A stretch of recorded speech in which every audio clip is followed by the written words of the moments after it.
तिचा जे प्रचार आहे तो अंतिम टप्प्यात आहे आणि अशा परिस्थितीमध्ये आम्ही विकासाच्या मुद्द्यावरती लोकांसमोर जातोय.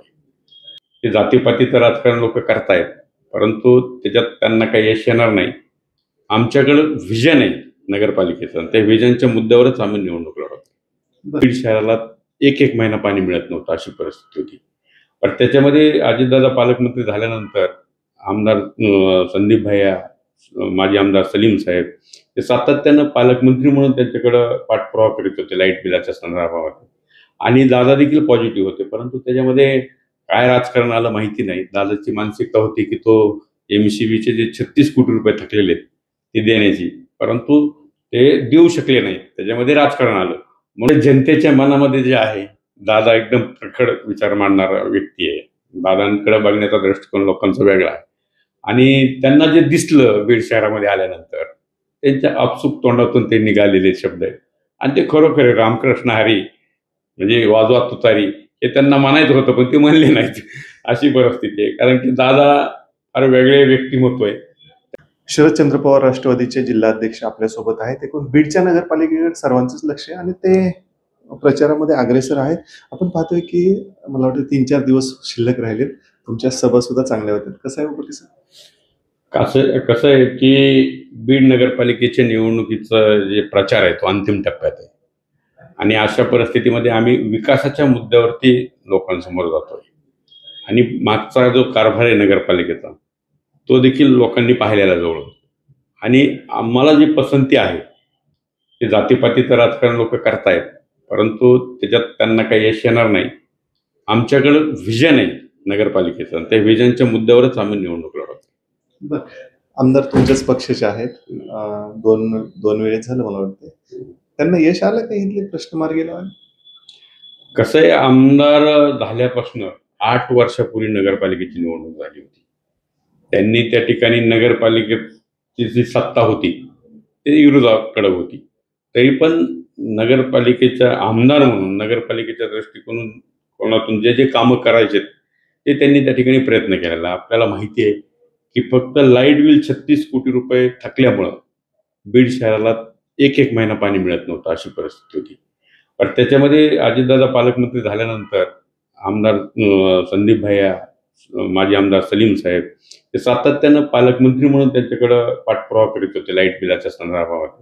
आणि दादा देखील पॉझिटिव्ह होते, परंतु त्याच्यामध्ये काय राजकारण आलं माहिती नाही. दादाची मानसिकता होती की तो एमसीबीचे जे 36 कोटी रुपये थकलेले आहेत ते देण्याची, परंतु ते देऊ शकले नाही. त्याच्यामध्ये राजकारण आलं. म्हणून त्या ठिकाणी त्याच्यावर बी मात करून जे काही माजलगावची बॅकवॉटर या ठिकाणी आलेली बीड शहराला पाणी पुरवठ्यासाठी आणि त्याचं जे लिकेजचं काम आहे ते भर उन्हाळ्यात आम्ही ते लिकेज काढून 15 दिवसाला 20 दिवसाला पाणी कसं येईल याचा प्रयत्न आम्ही केलेला आहे. आता बघतोय आपण की 8 ते 12 दिवसाला पाणी आता बीड शहरामध्ये येत आहे, अशी परिस्थिती आहे. बोलताना अजितदादाचं नाव घेतलं, अजितदादाची सभा बी इथे झाली. त्यांच्या बोलण्यातून रामकृष्ण हरी उल्लेख केला, तो निगेटिव्ह पॉझिटिव्ह त्याच्यावर चर्चा सुरू येतात. पण तुमची जवळी जरा जास्त होते आणि ते वाक्याकडे तुम्ही कसं बघता? कसं आहे, जनतेच्या मनामध्ये जे आहे, दादा एकदम प्रखर विचार मांडणारा व्यक्ती आहे. दादांकडे बघण्याचा दृष्टिकोन लोकांचा वेगळा आहे आणि त्यांना जे दिसलं बीड शहरामध्ये आल्यानंतर, त्यांच्या आपसूक तोंडातून ते निघालेले शब्द आहेत आणि ते खरोखर रामकृष्ण हरी म्हणजे वाजवा तुतारी हे त्यांना म्हणायचं होतं, पण ते म्हणले नाहीत. अशी परिस्थिती आहे, कारण की दादा फार वेगळे व्यक्तिमत्व आहे. त्यांच्याकडे आपण सगळेच जण बघताना वेगळ्या नजरेने बघतो, कारण की कुठंही एखादं चांगलं काम असेल तर त्या चांगल्या कामाला ते चांगलं म्हणणारा माणूस आहे, मग ते कुठल्या पक्षाचं. आता तुम्हाला एक उदाहरण सांगतो.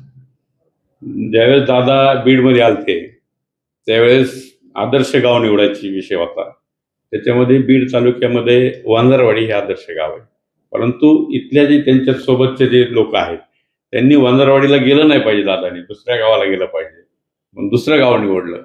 परंतु ज्यावेळेस त्यांनी ते बुकलेट पाहिलं आणि वंजारवाडीचा विकास पाहिला त्यावेळेस कुणाचं न ऐकता ते थेट वंजारवाडी त्यांनी गाठली. म्हणजे जो कोणी चांगलं काम करेल त्याच्या पाठीमागं ते राहतात.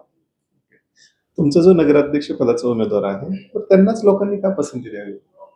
कसं आहे, गेल्या 30 वर्षापासून आमचा जे नगराध्यक्षाचा उमेदवार आहेत आमच्या वाघमारे ताई आणि विष्णू भैया हे गेल्या 30 वर्षापासून नगरपालिकेमध्ये नगरसेवक म्हणून निवडून येतात.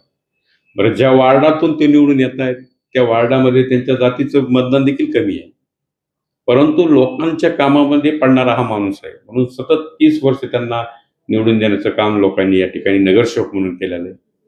नगरपालिकेमध्ये उपाध्यक्ष पदाची त्यांनी जबाबदारी सांभाळलेली आहे, सभापती म्हणून काही अनेक वर्ष काम केलेलं आहे. अनुभवी व्यक्तिमत्व आहे, त्याच्यामुळे आम्ही त्यांना त्या ठिकाणी उमेदवारी दिलेली आहे. बरं, समजा बीडकरांनी तुम्हाला सत्ता दिली तर काय विजन असणार आहे? नक्कीच जे काही शहराचे प्रश्न आहेत, आता नाल्याचा खूप मोठा प्रश्न आहे, परत पाणी पुरवठा सुरळीत व्हायला पाहिजे, स्वच्छतेच्या बद्दल दादांना तर बीड शहरामध्ये येताना तोंडाला रुमाल बांधून यावं लागते अशी परिस्थिती काही भागामध्ये, आणि मग ती स्वच्छतेकडे आम्ही लक्ष देणार आहेत, कारण की बीड शहराच्या नागरिकांचं आरोग्य व्यवस्थित राहिलं पाहिजे यासाठी आम्ही फोकस करणार आहेत. आज घंटा गाड्या जे फिरत आहेत बीड शहरामध्ये कचरा उचलण्यासाठी सकाळी काही ठराविक वार्डातच येत आहेत. आमचं म्हणणं आहे की प्रत्येक वार्डाला एक घंटा गाडी जर दिली आपण तर ही गाडीचं साम्राज्य कमी होईल आणि आरोग्यमुक्त शहर झालं पाहिजे हा आमचा नारा आहे. सध्या चर्चा अशी आहे की ज्या 2 निवडणुका झाल्या, लोकसभा असेल विधानसभा असेल, जे गट्टा मतदान पडलं त्यात फूट पाडण्याचे प्रयत्न सुरू आहेत आणि ते फुटन आणि तुतारीला फटका बसन, असं काय वाटतंय? हे नेहमीच झालेलं आहे, जातीपातीच्या गणित नेहमीच मांडण्याचं काम या ठिकाणी झालेलं आहे. म्हणून हे जे विषय आहेत किंवा आता बौद्ध समाजाच्या लोकांनी या ठिकाणी एक मुख्य निर्णय घेतलेला आहे की विष्णुभाईच्या पाठीमागे राहायचं, वाघमारेताईला निवडून द्यायचं, हे सगळ्या संघटनेने निर्णय घेतलेला आहे. पण त्याच्यामध्ये आमच्या पक्षाचेच लोक नाही आहेत, संघटनेच्या लोकांनी तो निर्णय घेतलेला. आता ह्यांचा मुस्लिम समाजामध्ये फूट पडाव म्हणून हे नेहमीच होत आहे, परंतु या शहरातला मुस्लिम समाज सातत्याने पुरोगामी विचाराला साथ देणारा समाज आहे आणि पुरोगामी. आता मुस्लिम समाजाचा विषय घेतला, आम्ही 48 ठिकाणी तुतारी लढते आणि 4 ठिकाणी मशाल लढतोय. 48 मध्ये 22 ठिकाणी 22 नगरसेवकाचे उमेदवार आम्ही मुस्लिम दिलेले, हे लक्षात घ्या. आम्ही कधीही असं काही वेगळं काही विचार करत नाही किंवा आपल्याला सगळ्या जाती धर्माला घेऊन पुढे जायचंय.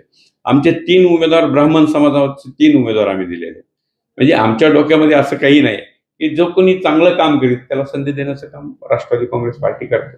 हा शेवटचा प्रश्न आहे, निवडणुकीच्या अनुषंगाने जे मतदार आहेत त्यांना तुमचं काय आव्हान असेल?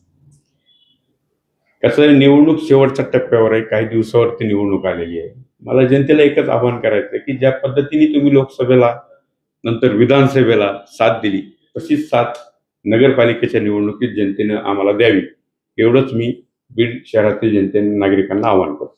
धन्यवाद, तुमच्या पुढील कार्यात शुभेच्छा. तर हे होते शरदचंद्र पवार साहेब यांच्या पक्षाचे जिल्हाध्यक्ष, आणि जे काही आव्हान त्यांनी मतदारांना केलं आहे की का साथ द्यायची, आमच्याकडे विकासाचं विजन आहे. त्याचबरोबर त्यांनी दादांचंही कौतुक केलं. ते का कौतुक करतात हे आमदारही करतात, तेही करतात, तो संशोधनाचा भाग आहे. परंतु जी निवडणूक आहे ती विकासाच्या मुद्द्यावर आम्ही लढतोय असं त्यांनी प्रकट मत या ठिकाणी व्यक्त केलं आहे. कॅमेरामॅन रवींद्र गंभीर सोबत मी जालिंदर दांडे, बीड.